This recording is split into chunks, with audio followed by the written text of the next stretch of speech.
قیامت والے دن جب بندوں کے اعمال تولے جائیں گے تو کچھ اعمال کا بطور خاص وزن زیادہ ہوگا۔ وہ اعمال بیان ہو رہے ہیں، ان میں سب سے پہلا عمل بیان ہوا ہے عقیدہ توحید۔ اس کی بنیاد پر لا الہ الا اللہ محمد رسول اللہ کا مسلمان نے اقرار کیا۔ اس کلمے کو اور عقیدے کو جب تولا جائے گا تو یہ سب سے زیادہ وزنی ثابت ہے۔ اس کی تفصیلات آپ سن چکے ہیں۔ دوسرا عمل جس کو تولا جائے گا اور وزنی ثابت ہوگا وہ ہے حسن اخلاق۔ حسن اخلاق کی کچھ تفصیلات بیان ہو چکی ہیں اور کچھ باقی ہیں، اللہ کرے آج ختم ہو گئے۔ حسن اخلاق کے امام بخاری رحمہ اللہ نے 4 درجے بیان فرمائے ہیں۔ ان چاروں کی روشنی میں ہر بندہ اپنے حالات کا جائزہ لے سکتا ہے کہ میں ان 4 درجوں میں سے کس درجے پر فٹ ہوتا ہوں۔ اگر کسی بھی درجے پر فٹ نہیں ہوتا یہ بڑے خطرے والی بات ہے اور فکر کی بات ہے، اور اگر پہلے درجے پر فٹ ہوتا ہے تو دوسرے کی کوشش کرے، دوسرے پر فٹ ہوتا ہے تو تیسرے کی کوشش کرے، اور تیسرے پر بھی فٹ ہو رہا ہے تو پھر چوتھے کی کوشش کرے، تو پھر اللہ کی کاروں میں انتہائی اعلیٰ اخلاق کا مالک شمار ہے۔ ان میں سب سے پہلا درجہ یہ بیان ہوا، اس ترتیب سے میں نے عرض کیا تھا، امام بخاری نے بھی بالکل ایسے ہی بیان کیا۔ اب وہ اصطلاحی جو الفاظ ہیں وہ میں بیان نہیں کر سکتا۔ یہ سب سے کم درجہ حسن اخلاق کا یہ ہے کہ ہماری ذات سے بھائی کسی کو تکلیف نہ پہنچے، نہ کسی مسلمان کو، نہ کسی انسان کو، بلکہ کسی جانور کو بھی اگر تکلیف پہنچ رہی ہے نا تو پھر ابھی حسن اخلاق کی ابتدا نہیں، پہلی سیڑھی پر ہم نے قدم رکھا ہی۔ اور دوسرا درجہ حسن اخلاق کا یہ ہے کہ بھائی تکلیف کا نہیں، تمہیں تو اس کی کوشش کرنی چاہیے کہ ہم کسی دوسرے مسلمان کو، انسان کو، جاندار کو کیا فائدہ پہنچا سکتے ہیں۔ فائدہ پہنچانے کی کیا کرو، ہر ایک کو کوشش کرو، ہر کس و ناقص کو تمہاری ذات سے کیا کرنا چاہیے، فائدہ پہنچانا۔ اس کی تفصیلات بھی آپ سن چکے ہیں۔ تیسرا جو درجہ ہے نا اس کو آج عرض کرنا ہے۔ یہ جو دوسرا درجہ ہے نا فائدہ پہنچانے والا، اس کو ہماری شریعت کی اصطلاح میں کہتے ہیں مواسات، دوسروں کی غمخواری کرنا، ہمدردی کرنا۔ اس کا حاصل یہ ہوتا ہے کہ زیادہ اپنے پاس ہے کچھ دوسرے کو بھی دے دیا تو اس کا بھی فائدہ ہو گیا۔ تیسرا درجہ یہ ہے کہ نہیں بڑی ابھی بھی کمی ہے، تھوڑا سا اور آگے بڑھو، وہ درجہ ہے مساوات۔ مساوات کا مطلب یہ ہے کہ دوسروں کو اپنے برابر سمجھو، دوسروں کے ساتھ وہ معاملہ کرو، وہ سلوک کرو، اس طریقے سے پیش آؤ جیسے اپنی ذات کے لیے کیا کرتے ہو بھائی، پسند کرتے ہو اپنے لیے کچھ اور دوسروں کے لیے کچھ۔ یہ اخلاق سرکار دو عالم اس کی مثال میں امام بخاری رحمہ اللہ نے ایک حدیث بیان فرمائی، جو بڑی مشہور حدیث ہے اور کئی دفعہ آپ نے سنی ہوگی لیکن غور نہیں کیا۔ وہ حدیث ہے لا یؤمن احدکم حتی یحب لأخیہ ما یحب لنفسہ۔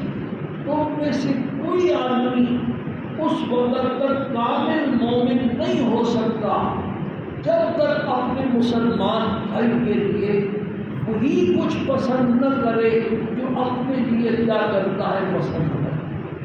جو اپنے لیے پسند کرتے ہو بھائی دوسروں کے لیے بھی ایسا ہے۔ تم یہ چاہتے ہو میرے ساتھ کوئی حسد نہ کرے، میرے ساتھ کوئی بغض نہ رکھے، کوئی کینہ نہ رکھے، میرا جائز کام کرنے کے لیے مجھ سے کوئی رشوت کا مطالبہ نہ کرے، سفارش کا مطالبہ نہ کرے، قانونی کام کرنے کے لیے میں جاؤں کہ میرا کام میں دوسروں کے ساتھ نہیں، تو میں ایسا ہی معاملہ کرنا چاہیے۔ جب دوسروں کا مسئلہ ہے تو تمہیں بھی دوسروں کے ساتھ حسد، بغض، کینہ، ریا، یہ ان چیزوں سے اپنے دل کو دوسروں کے بارے میں پاک اور صاف رکھنا چاہیے۔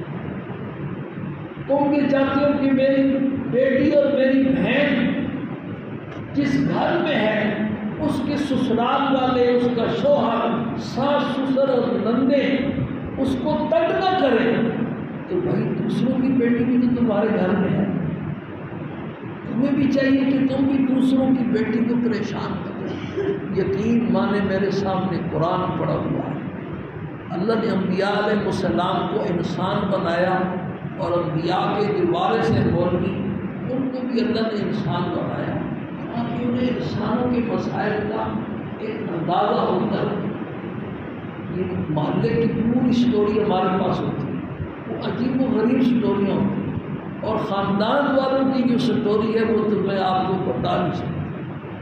بیاں کر کے لاتے ہیں تم کو تو سمجھتے ہیں گائے بھینس بکری خرید کر بھی نہیں، ایسا اس بیچاری کے ساتھ سلوک ہوتا ہے کہ جو داستانیں سننے میں آتی ہیں میں بیان نہیں کر سکتا۔ میاں اور بیوی دونوں جو ہیں وہ ان دونوں میں بس صرف اتنا فرق ہے کہ دونوں اکٹھا سفر، دو مسلمان بھائی سفر کر رہے ہیں، تو مسئلہ یہ کہ ایک کو امیر بنا دیا تاکہ ایک کی بات چلے اور کام نظام چلتا ہے۔ اس کا یہ مطلب نہیں کہ وہ بادشاہ بن گیا، وہ مولا بن گیا اور یہ اس کا غلام ہے اور اس کو اس طرح پریشان کرے جیسے آقا اپنے غلام کو پریشان کرے۔ میاں بیوی کا مسئلہ ایسا ہی ہے، دونوں گاڑی کے دو پہیے ہیں، دونوں کی زندگی کا اکٹھا ایک سفر چل رہا ہے۔ اللہ نے شوہر کو امیر بنا دیا کہ اس کی بات چلے گی تاکہ نظام چلے۔ اس کا یہ مطلب نہیں کہ شوہر آقا ہے اور بیوی اس کی لونڈی اور غلام ہے کہ جو چاہے جیسی کرے۔ بیوی شوہر کو تو چھوڑو، ساس اس کے اوپر ایسے ہی برادری کرتی۔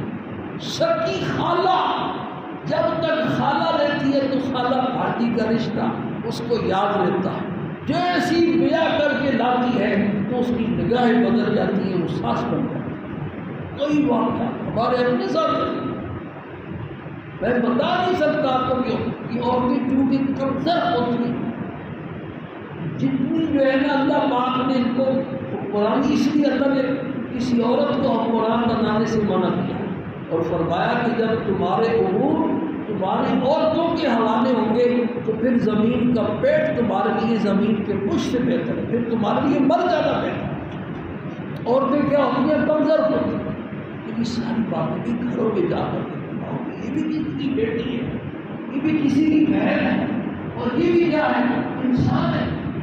اب اس پر یہ پابندی سسرال میں بیچارے لے کے جائے گی، فلاں کے گھر نہیں جانا، فلاں کے گھر نہیں جانا، اور اس کی پوری نگرانی کہاں کہاں گئی، فون نہیں کرنا پڑا۔ ایسی عورتیں بھی ہیں کہ جن سے شادی ہوتی پہلی رات کو ہی شوہر سے فون دے دیتا۔ اپنی تمہاری بیٹیاں فون کرتی رہے، تمہاری بہنیں فون کرتی رہے، ہم ناجائز استعمال نہ ہو، غلط استعمال نہ ہو۔ جیسے بیان کیا کہ جس کے پاس یہ بالکل موبائل نہیں ہے وہ تو پورا ولی ہے، اور ٹچ موبائل نہیں ہے وہ کیا ہے؟ ٹچ موبائل سے ناجائز اپنی خواتین جو بچور ہو جائے، پکی ہو جائے، اور آپ کو ان کی دینداری کے اوپر کیا آ جائے، یقین آ جائے، اس کی غلط استعمال نہیں کرے گی، اس کی بھی گنجائش ہے۔ سرکار دو عالم صلی اللہ علیہ وسلم حضرت عائشہ کے ساتھ 2 مرتبہ آپ نے دوڑ لگائی، 2 جہانوں کے سردار جن کے لیے کائنات بنی ہے بھائی، انہوں نے یہ کر کے دکھایا، دوڑ لگائی۔ ایک مرتبہ حضرت عائشہ جیت گئی شروع میں، شروع میں آپ سے سلام جیت گئے، اور دوسری مرتبہ جب دوڑ لگائی تو حضرت عائشہ جیت گئی۔ تو فرمایا دل کا بھی دل کا، وہ جو میں نے جیتا تھا نا یہ اس کا مقابلہ ہوا، اب دونوں کیا ہو گئے برابر۔ میں بخاری شریف پڑھاتا ہوں 3 جگہ، ایسے ایسے واقعات آتے ہیں ازواج مطہرات کے کہ ہم حیران ہوتے ہیں، ایسا بے تکلف۔ ایک روزہ کے گھر میں تھے، حضرت عائشہ کے گھر میں تھے، دوسری نے جو ہے نا میری جس کے گھر میں تھی اس نے ایسے ہاتھ مار کر کے کھانا بھی گرا دیا، برتن بھی توڑا دیا۔ حضور صلی اللہ علیہ وسلم مسکرا رہے۔ حضور نے جو ہے نا برتن کو جب جوڑا اور کھانا جمع کیا اور کھا برتن کے بدلے میں دوسرا برتن اس کو لوٹی کو بٹھا دیا اور پھر صحیح سے دوسرا برتن دیا۔ آپ وسلم تشریف فرما ہے، ازواج مطہرہ ساری جمع ہو کر کے مطالبے کر رہی ہیں کچھ خرچہ ہمارا بڑھایا جائے، جھگڑ رہی ہے آپ سے۔ حضرت عمر فاروق رضی اللہ تعالیٰ عنہ دروازے پر آئے اور اندر آنے کی کیا مانگی؟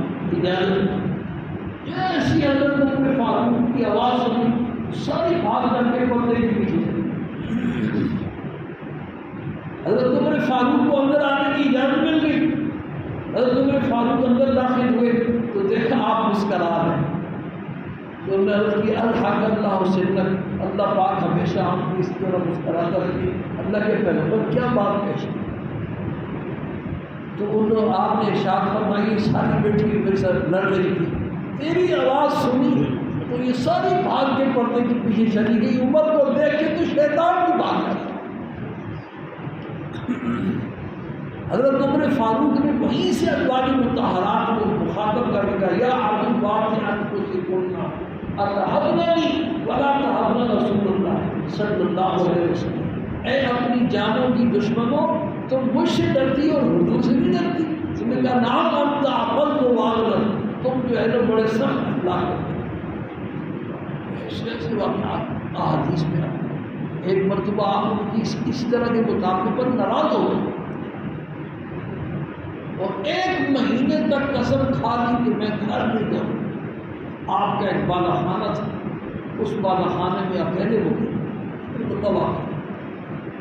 تو بھائی بیویوں کے ساتھ ان کو بھی انسان سمجھو، اپنی بیٹی کا تصور کر لیا کرو، اپنی بہنوں کا تصور کر لیا کرو، اپنی پھوپھیوں کا، خالاؤں کا، جیسے تم چاہتے ہو کہ ان کے سسرال والے ان کے ساتھ اچھا پیش آئے، ہم بھی دوسرے کی بیٹی کے ساتھ ایسے ہی ہوں۔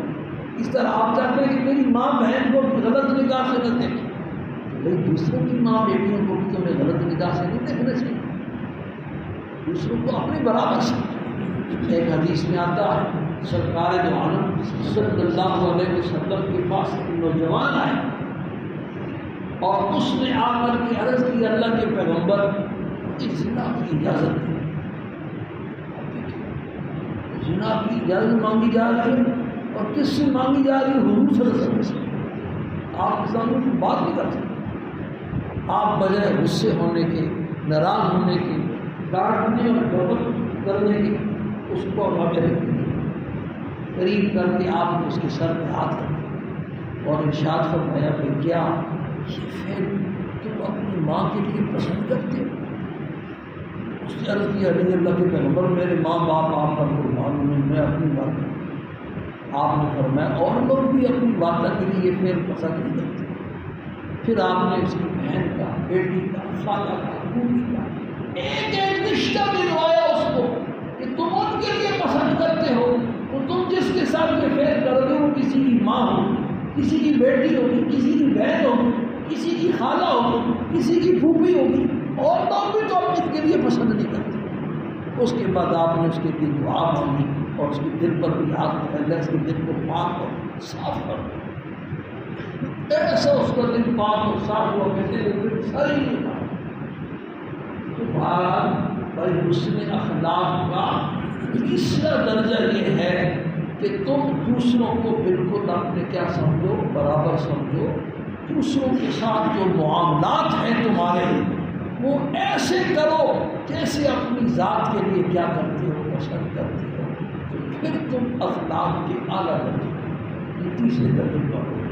لا یؤمن احدکم حتی یحب لأخیہ ما یحب لنفسہ، تم میں سے کوئی آدمی اس وقت تک کامل مومن نہیں بن سکتا جب تک کہ اپنے مسلمان بھائی کے لیے وہی کچھ پسند نہ کرے جو اپنے لیے کیا کرتا ہے، پسند کرتا ہے۔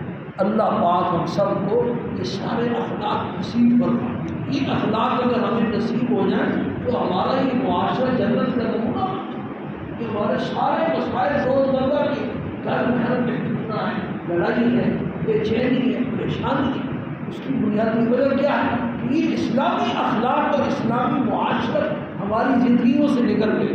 ہم میں بس نماز روزے کا تسبیح اور تلاوت کا اسی کا نام دین سمجھا، بس یہ کر رہے پکڑ پکڑ مسلمان ہے اور جنت کو ویزا جیب میں اکثر جنت میں.